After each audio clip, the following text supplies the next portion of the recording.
Students, welcome in विविध pharma classes. तो आज का हमारा फर्स्ट क्वेश्चन रहने वाला है, which beta blockers is commonly use for the migraine prophylaxis. तो माइग्रेन प्रोफाइलैक्सिस के लिए सामान्यतः कौन सा बीटा ब्लॉकर उपयुक्त होता है या उपयोग में लिया जाता है। ठीक है स्टूडेंट्स, बताइए फटाफट।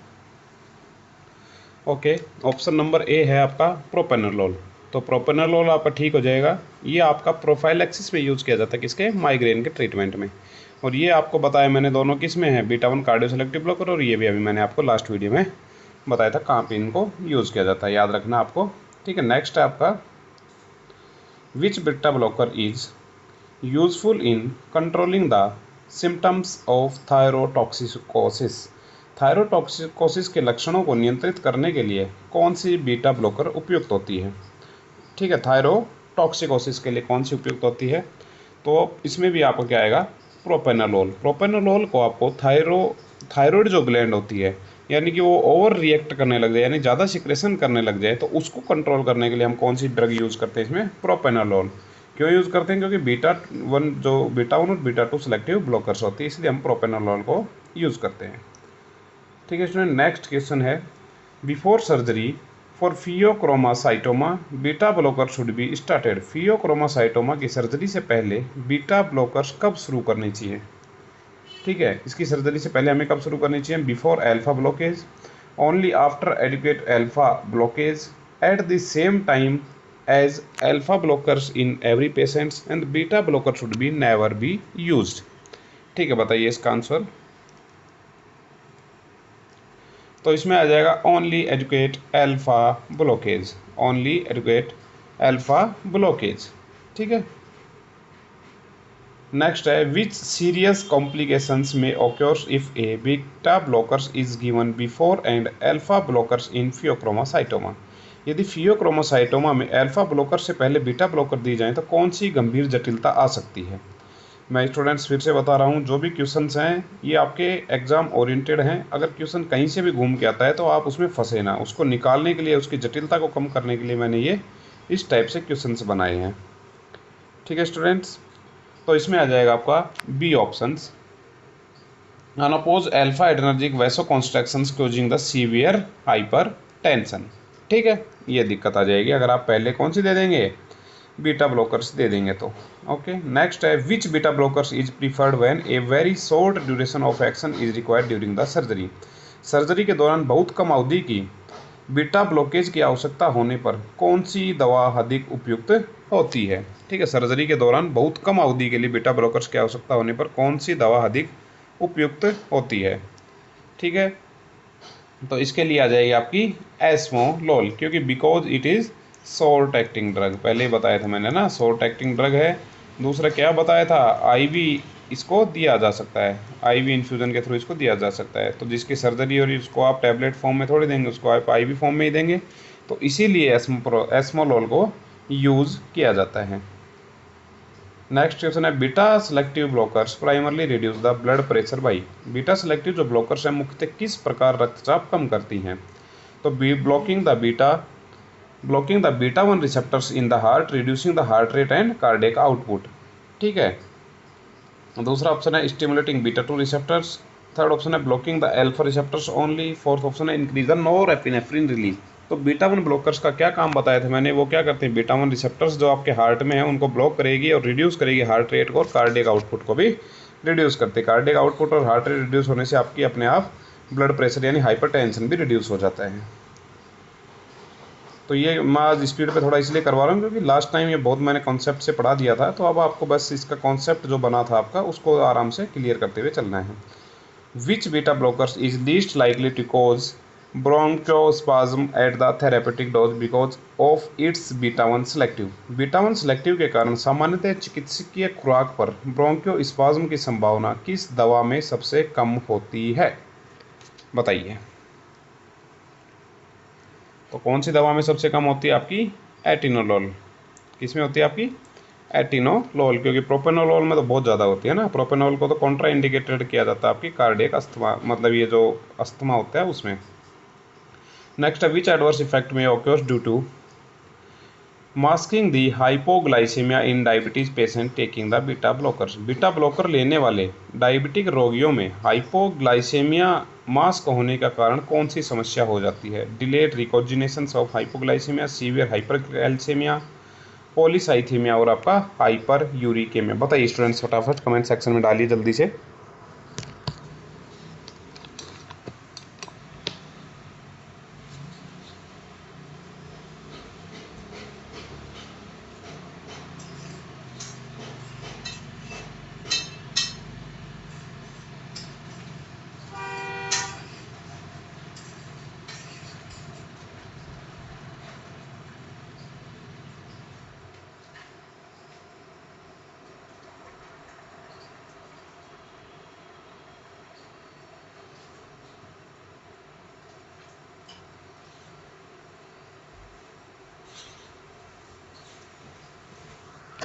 Okay, very good. चलो इसका जवाब देता हूँ, मैं बताता हूँ आपको। तो इसका ऑप्शन हो जाएगा आपका आंसर नंबर ए।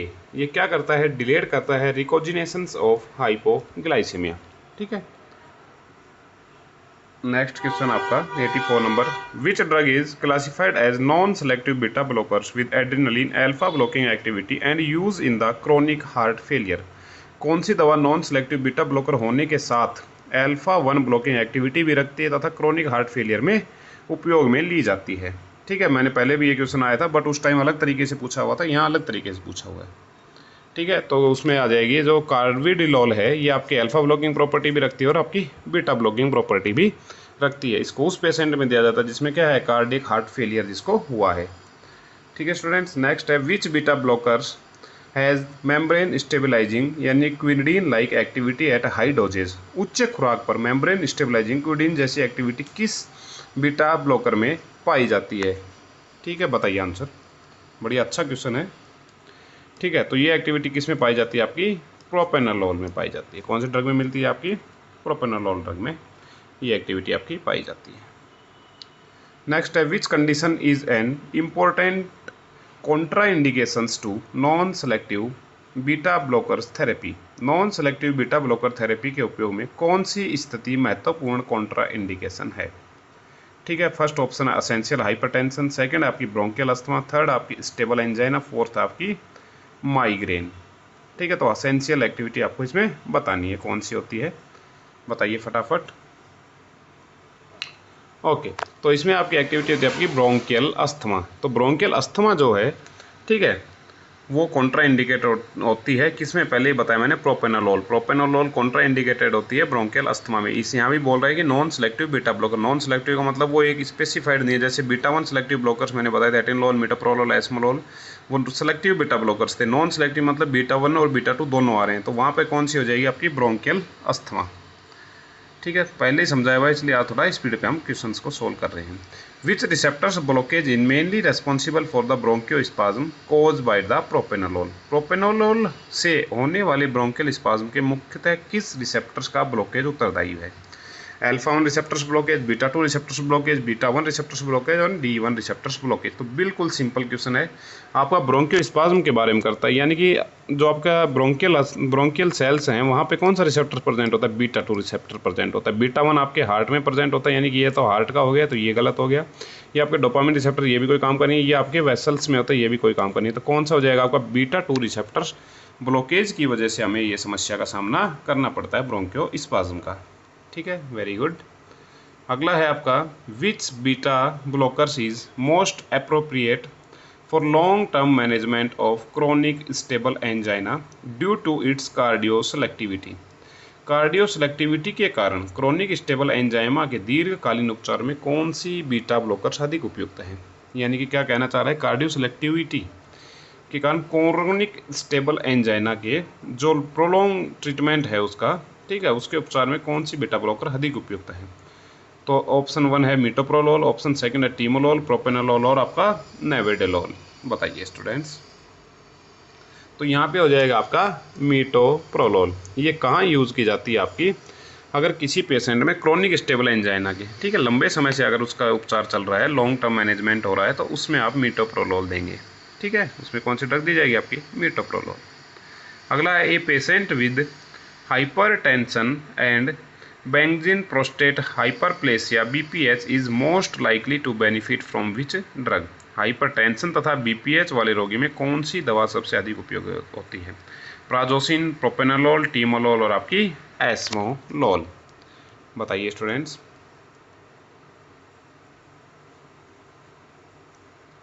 तो इसमें आपकी आ जाएगी ड्रग नंबर ए, प्राजोसिन। ठीक है, तो प्राजोसिन, क्योंकि ये क्या होता है, देख हाइपरटेंशन कम करने के लिए क्या होगी, ये आपकी अल्फा ब्लॉकर होगी, अल्फा 1 ब्लॉकर होगी। ठीक है, बिनाइल प्रोस्टेट हाइपर यानी बीपीएच में क्या होता है, बीपीएच में भी आपका अल्फा 1 ए ही रिसेप्टर पे काम आता है, जैसे ड्रग ऑफ चॉइस तो टेम्सुलोसिन होती है इसकी, बट यहाँ पे भी काम आ जाती है। तो प्राजोसिन जो ड्रग होती है वो आपकी यहाँ काम ली जाती है। स्टूडेंट्स, मैंने पहले पूरे कॉन्सेप्ट पढ़ाए लास्ट वीडियो में, अगर अब भी नहीं समझ में आ रहा इस वीडियो को दोबारा देखना ध्यान से, फिर आपको ये क्वेश्चन आसानी से सोल्व कर पाएंगे। नेक्स्ट है which beta blocker is preferred for the rate control in acute supraventricular tachycardia because of its very short half life। acute supraventricular tachycardia में रेट कंट्रोल के लिए बहुत कम हाफ लाइफ के कारण कौन सी बीटा ब्लॉकर पसंद की जाती है? ठीक है, बहुत कम हाफ लाइफ कौन सी ड्रग की होती है? पहले ही बताया मैंने, शॉर्ट एक्टिंग ड्रग है आपकी। ठीक है, यहाँ पे हम देखते हैं तो शॉर्ट एक्टिंग, चलो आप बताइए कमेंट सेक्शन में।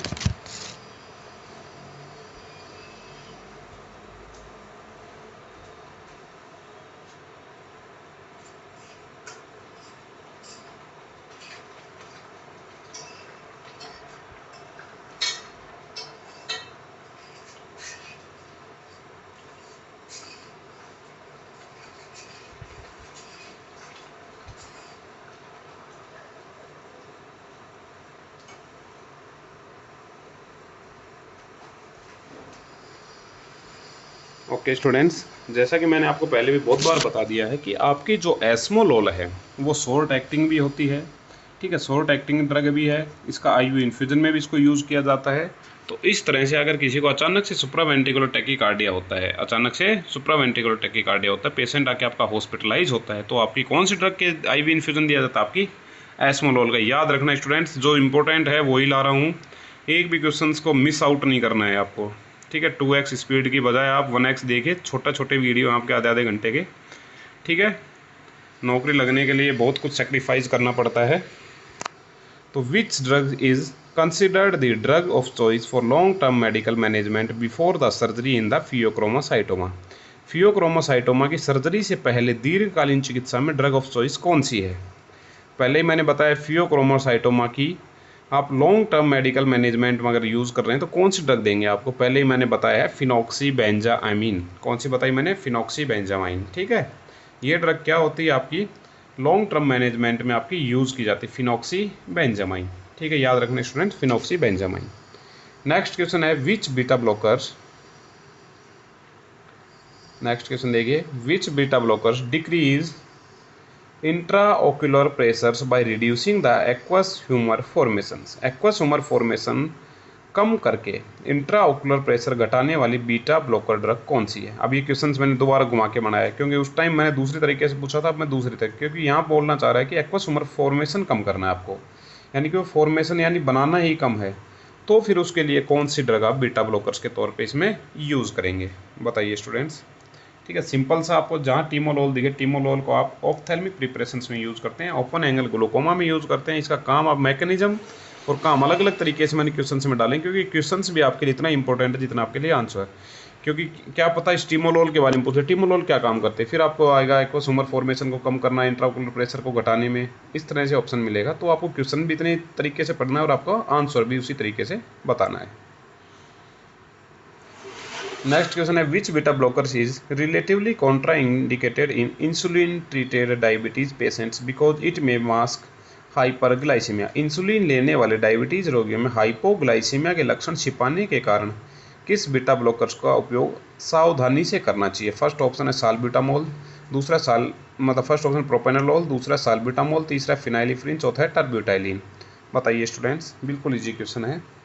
ठीक है, तो मैंने बार बार बताया, जो आपका प्रोपेनोलोल है वो बीटा 1 और बीटा 2 दोनों का ब्लॉकर होता है, इसलिए इसका आपको ध्यान रखना है प्रोपेनोलोल का। यहाँ भी इसको बहुत सोच समझ के दिया जाने वाला ड्रग, इसके साथ बहुत सारे साइड इफेक्ट भी होते हैं प्रोपेनोलोल के साथ, जिसमें एक आता है आपका नाइट में, रात को सपने आने लगते हैं उस पेशेंट को। कोल्ड हैंड एंड फिट के भी सिम्टम्स आते हैं। ये मेल के अंदर अगर प्रोपेनॉल आप ज़्यादा समय से देते हैं तो उसमें मेल सेक्सुअल कैरेक्टरिस्टिक्स भी कम होने लग जाते हैं। ठीक है, तो ये तरह के इनके साइड इफेक्ट होते हैं। अगला क्वेश्चन है question number 94, which of the following is a selective beta 1 adrenergic blocker. निम्न में से कौन सेलेक्टिव बीटा 1 एड्रेनर्जिक ब्लॉकर है, बताइए कमेंट सेक्शन। फटाफट स्टूडेंट्स जवाब देना है, गलत नहीं देना जवाब।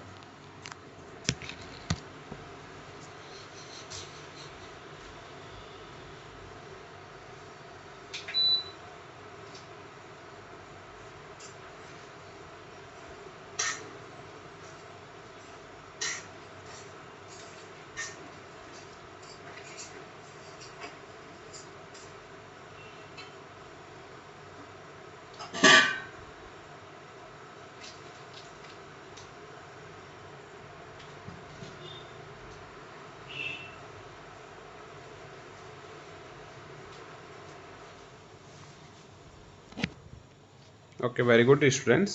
तो कौन सा है आपका इसमें, सिंपल सा, बिल्कुल सिंपल आंसर आपका ऑप्शन नंबर सी, मीटोप्रोलोल।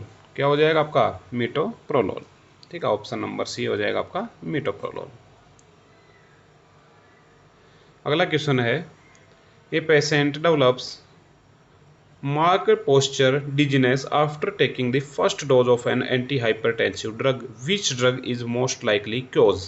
पहले ही बताया था मैंने, एक ड्रग ऐसी है जो ड्रग क्या देती है, first dose phenomena side effect show करती है, तो उस ड्रग का आपको नाम यहाँ पे बताना है। क्वेश्चन घुमा के पूछा जा सकता है, इसलिए क्वेश्चन मैं पहले 25 क्वेश्चन लाता हूँ आपके कॉन्सेप्ट बनाने के लिए, फिर 25 लाता हूँ उस कॉन्सेप्ट को थोड़ा घुमा घुमा के पूछने में, जिससे स्टूडेंट के कॉन्सेप्ट एकदम क्लियर हो जाए। ठीक है, इसलिए मैंने 50 क्वेश्चन एक टॉपिक से लेके आता हूँ कि अच्छे से, नहीं तो 25 क्वेश्चन सफिशिएंट होते हैं, बट 50 इसलिए लाता हूँ कि आपके कॉन्सेप्ट जो बने थे वो एक बार रिवाइज हो जाएं और आप अच्छे से उसको दिमाग में बिठा पाएँ। ठीक है, दिमाग में बिठाना ज़्यादा ज़रूरी है, क्योंकि अगर मान लीजिए एज इट इज़ ऐसा क्वेश्चन नहीं आएगा, हो सकता है अभी जाए, बट ऐसा एज इट इज़ नहीं आता है। अगर क्वेश्चन थोड़ा घूमता है और आपको अगर नॉलेज है उसके बारे में, तो आप आसानी से सोल्व कर सकते हैं। इसलिए मैं थोड़ा क्वेश्चंस को अलग तरीके से पूछने की कोशिश कर रहा हूँ। ठीक है स्टूडेंट्स, तो यहाँ पे आप क्या करेंगे, इसका आंसर आ जाएगा आपका प्राजोसिन। पहले ही बताया था मैंने कि प्राजोसिन क्या देती है, फर्स्ट डोज फिनोमेना शो करती है। ओके, तो पोस्चरल डिजीनेस, उसमें मैंने पूछा था फर्स्ट डोज फिनोमेना, उसमें क्या होता है आप देख लीजिए। आप ये पेशेंट डेवलप, यानी कि उस पेशेंट के अंदर आपसे अगर कोई पूछ ले फर्स्ट डोज फिनोमेना क्या होता है, इसलिए क्योंकि कुछ बच्चों को डाउट आ जाता है कि सर फर्स्ट डोज फिनोमेना तो आपने बताया नहीं था क्या है, इसलिए क्वेश्चन बनाया कि फर्स्ट डोज फिनोमेना में आपको क्लियर हो जाए कि वो क्या होता है। ये patient develops mark postural dizziness after taking the first dose, यानी कि पोस्चरल डिजनेस आ जाती है उस पेशेंट के अंदर, उसी को क्या बोला गया आपका, फर्स्ट डोज फिनोमेना बोला गया है। तो याद हो गया फर्स्ट डोज फिनोमेना। अगर आपको सीधा ऑप्शन में आता है फर्स्ट डोज फिनोमेना क्या है, तो आप बता सकते हैं कि एक पेशेंट अगर उसमें क्या हो रहा है, पोस्चरल डिजनेस हो रहा है, तो उसको फर्स्ट डोज फिनोमेना बोलते हैं। ठीक है स्टूडेंट्स, हर चीज़ यहाँ मिलेगी आपको। ठीक है, हर चीज़ का आपका, जो लोग जुड़े हैं वो बहुत सही जगह जुड़े हैं, आपके कॉन्सेप्ट बनाने के लिए ये क्लासेज हैं। ठीक है, जितनी नॉलेज मुझे थी, मैं चाहता हूँ कि वो नॉलेज, मेरे टीचर्स ने मुझे जो नॉलेज दी, मैं वो आगे ट्रांसफ़र करना चाह रहा हूँ एक से दूसरे में। शिक्षा एक ऐसी चीज़ है जिसको कोई बांट नहीं सकता, बट अगर हम अपने किसी एक तरह से उत्तराधिकारी या जिसको भी दे पाएँ, ठीक है, तो आपको मैं वो देना चाह रहा हूँ मेरी तरफ से, मुझे जितनी नॉलेज है, ठीक है, मैं आपको देना चाह रहा हूँ। आप अगर आगे किसी की मदद करें तो आपकी इच्छा है, एगोनिस्ट की तरह काम करें और एंटागोनिस्ट की तरह काम करें तो वो आपकी इच्छा है। ठीक है, which beta blockers also reduces peripheral vascular resistance by releasing the nitric oxide. कौन सी बीटा ब्लॉकर है जो नाइट्रिक ऑक्साइड रिलीज द्वारा पेरिफेरल वैस्कुलर रेजिस्टेंस कम करती है। पहले भी ये क्वेश्चन आया था, उस टाइम मैंने अलग तरीके से पूछा था और यहाँ अलग तरीके से पूछा है, बताइए स्टूडेंट्स।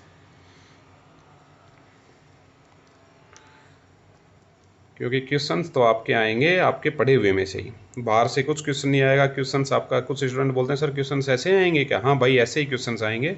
अगर तूने ये कंसेप्ट क्लियर कर लिए तो तेरे लिए 100% तेरा सिलेक्शन पक्का है। और अगर नहीं समझ में आ रहा है, नहीं पढ़ रहा है, टाइम पास कर रहा है, तो फिर आपका ऊपर वाला ही आपको जाने बस। ठीक है,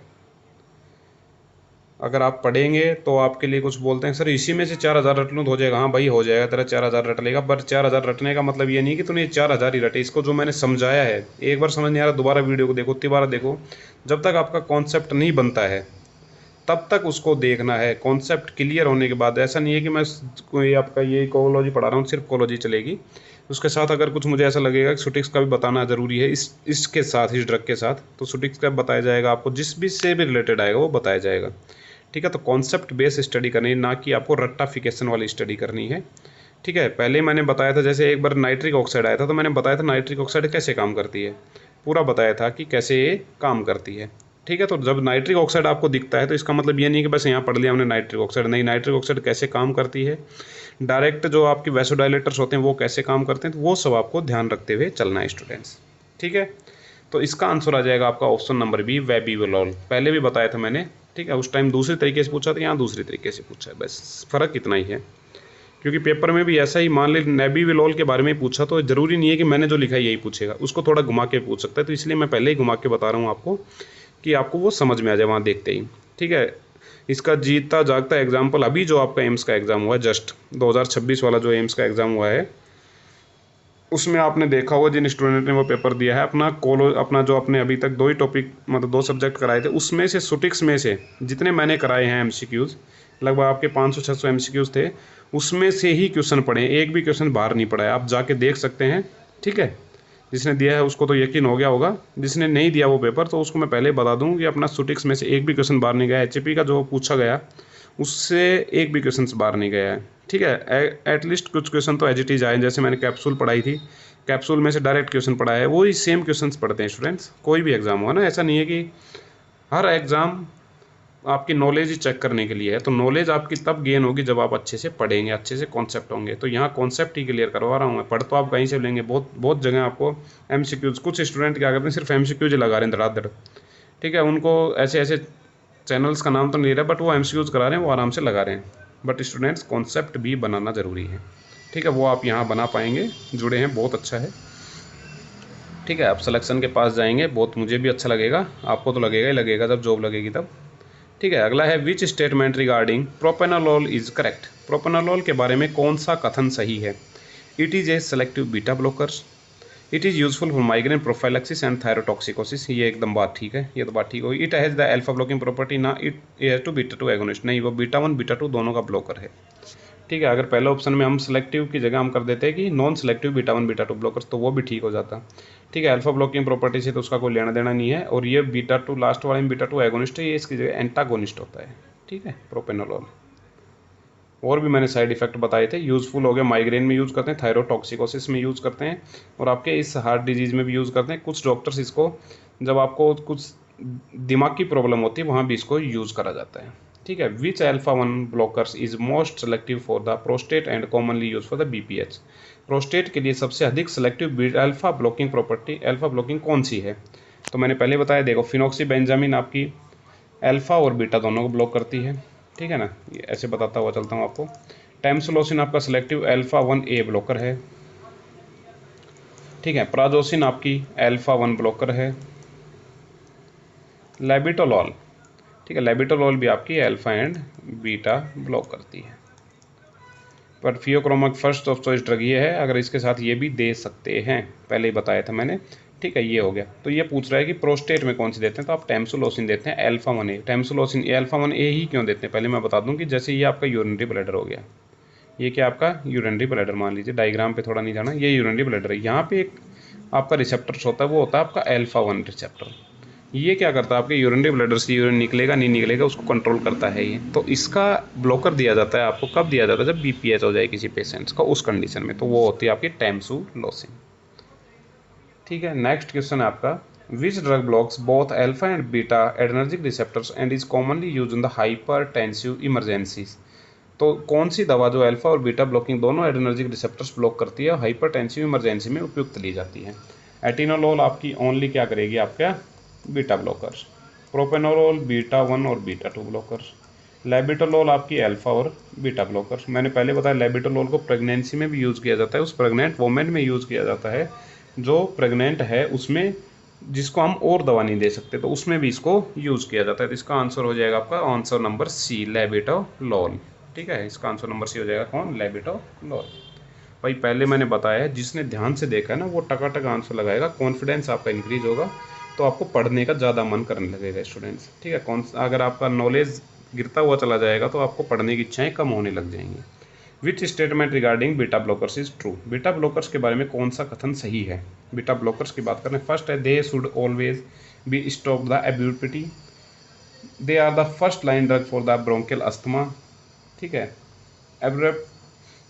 abrupt withdrawal might, precipitate rebound tachycardia and angina, they stimulates beta 1 receptors. बताइए स्टूडेंट्स, ठीक है। तो इसके लिए ऑप्शन नंबर सी आपका एकदम ठीक हो जाएगा।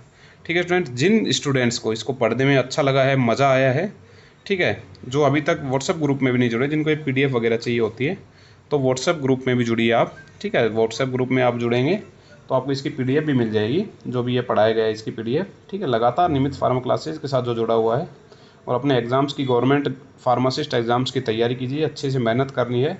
ये ऐसा नहीं है कि ये सिर्फ आपके सीएसएफ के लिए ही उपयुक्त है, ये आपके जितने भी गवर्नमेंट फार्मासिस्ट के एग्ज़ाम हैं, ठीक है, और आपका जो भी फार्मेसी का एग्ज़ाम है, जीपैट का हो गया, आपका ड्रग इंस्पेक्टर का, हर एग्ज़ाम के लिए उपयुक्त है। तो जो स्टूडेंट्स इससे जुड़े हुए हैं वो एकदम सही जगह जुड़े हुए हैं, आपके कॉन्सेप्ट बेस्ड स्टडी, ठीक है। जैसे अभी मैं पीडीएफ मटेरियल प्रोवाइड करवा रहा हूँ आपको, तो वो सब आपको यहाँ मिलता रहेगा। मिलते हैं, तब तक के लिए अच्छे से पढ़ना है, ध्यान रखना है खुद का, ठीक है। डिप्रेशन में नहीं आना, फालतू के लोगों के चक्करों में नहीं आना है। ओके, लगे रहिए, पढ़ते रहिए। तब तक के लिए जय हिंद, जय भारत।